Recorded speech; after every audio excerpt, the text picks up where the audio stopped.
سخت دلی جو ہے بدبختی کی علامت ہے.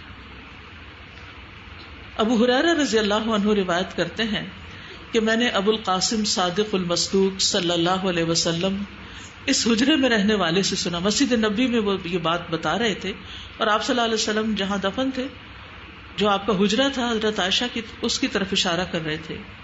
آپ فرماتے تھے رحمت سوائے بدبخت کے کسی سے نہیں چھینی جا سکتی. رحمت سوائے بدبخت کے کسی سے نہیں چھینی جا سکتی. تو ایسا شخص، اس کی قسمت ہی پھوٹی ہوئی ہے کہ جس کے دل میں دوسروں کے لیے رحم نہیں ہے، ہمدردی نہیں ہے، دوسروں کے لیے کیئرنگ نہیں ہے. اور ایمان والوں کی آپس کی مثال تو کس طرح دی گئی؟ نعمان بن بشیر کہتے ہیں کہ رسول اللہ صلی اللہ علیہ وسلم نے فرمایا مومن بندوں کی مثال ان کی آپس میں محبت، ہمدردی اور شفقت میں جسم کی طرح ہے. جب جسم کے ایک حصے کو تکلیف ہوتی ہے تو سارے جسم کو شبیداری اور بخار کا احساس ہوتا ہے. اب اس کو سامنے رکھ کر آپ اپنے تعلقات کو دیکھیے. اگین کہوں گی، گھر میں بھی اور گھر کے باہر بھی، اسکول میں بھی، گھر کے باہر، یا اگر آپ کہیں پر بھی کام کرتے ہیں، ضروری اسکول، کہیں پر بھی جہاں آپ کام کرتے ہیں، آپ کے آپس کے تعلقات کیسے ہیں؟ اپنے ساتھیوں کے ساتھ، اپنے اوپر والوں کے ساتھ، اپنے نیچے والوں کے ساتھ، چاروں رخ پہ، دائیں بائیں آپ کا معاملہ کیسا؟ آپ کس طرح بات کرتے ہیں؟ آپ کتنی توجہ سے سنتے ہیں بات کو؟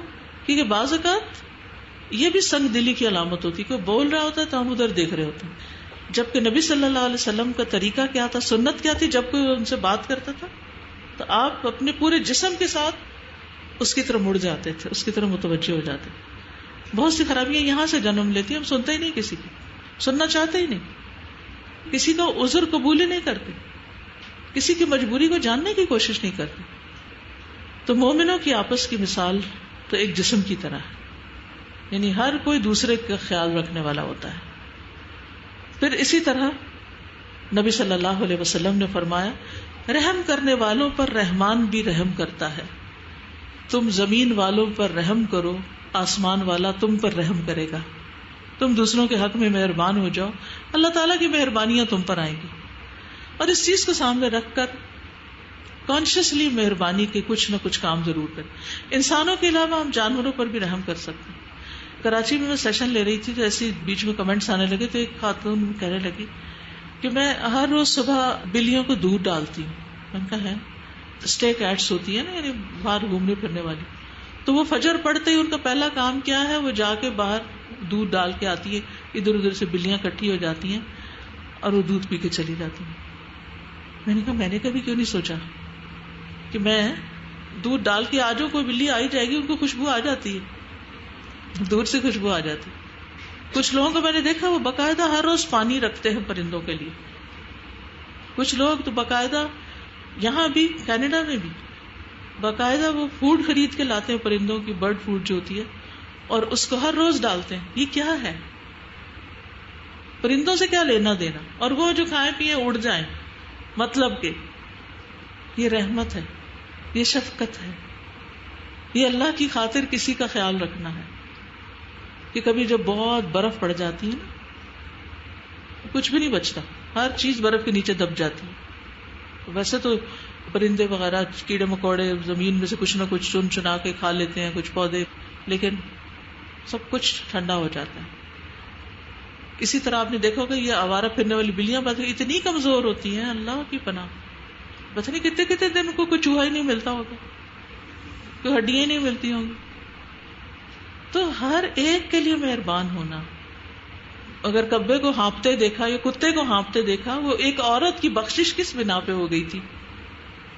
کتے کو پانی پلانے کی وجہ سے، کتے کو پانی پلانے کی، حالانکہ وہ انتہائی گناہ گار عورت تھی. ہمارے اندر یہ خوبی کیوں نہیں کہ ہم اپنے کسی کلیگ کی کام میں ہیلپ کر دیں، کسی کی کچھ مدد کر دیں. کوئی بچہ پانی نہیں لے پا رہا، اس کو پانی ڈال دیں. کوئی کسی چیز میں، کسی پڑھائی میں اسٹرگل کر رہا، نہیں سمجھ آئی تو چلانے کی کیا ضرورت ہے کہ تمہیں ہوم ورک کرنا نہیں آتا. مائیں اکثر پریشان ہوتی اور کھپ جاتی ہیں، بچوں پہ چیختی چلاتی ہیں کہ وہ صحیح طرح ہوم ورک نہیں کر، نہیں آ رہی ان کو سمجھ، نہیں ان کا دل لگ رہا. ان کا طریقہ سوچے کہ ان کو کیسے فیسیلیٹیٹ کرنا ہے. یہ رحمت ہے، یہ شفقت ہے کہ بغیر آپ غصے میں آئے، بغیر آپ چیخے چلائے، آپ ان کی مدد کریں. تو ہم میں سے ہر شخص یہ سوچ سکتا ہے کہ وہ کسی بھی مخلوق کے ساتھ، حتیٰ کہ پودے، آپ نے دیکھا ہوگا کہ جب سخت گرمی ہوتی ہے نا، جون جولائی میں بازو کا بارشیں نہیں جب ہوتی، تو پودوں کو روز بھی پانی دیں پھر وہ پیاسے ہوئے پڑے ہوتے، اگلے دن آپ جائیں تو پھر وہ سوکھے پڑے ہوتے. تو ہم کہتے ہیں وہ بھی جاندار ہیں.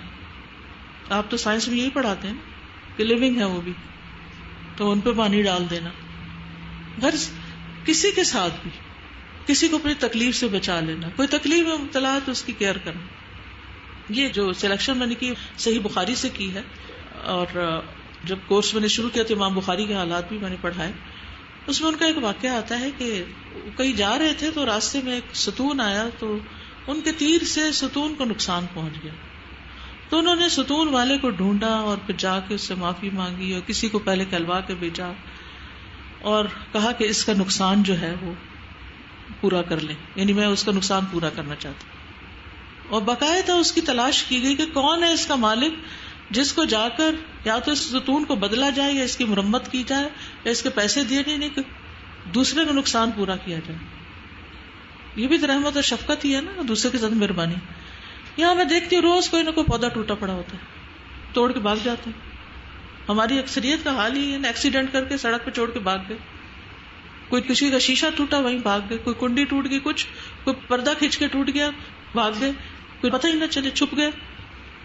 ہمارے اندر ایک ضمیر کیوں نہیں کہ اگر ہم سے غلطی ہو ہی گئی سو وٹ، کوئی ہماری ساری جائیداد لوٹ جائے گی اگر ہم نے ایک چھوٹی سی اپنی غلطی کی اصلاح یہیں کر لی، ورنہ کل تو قیامت کے دن اپنی نیکیوں میں سے دینا پڑے گا نا کسی کو جس کا بھی نقصان کیا، جس پر بھی ظلم کیا. تو بہرحال نبی صلی اللہ علیہ وسلم نے فرمایا رحم کرنے والوں پر رحمان بھی رحم کرتا ہے. تم زمین والوں پر رحم کرو، آسمان والا تم پر رحم کرے گا.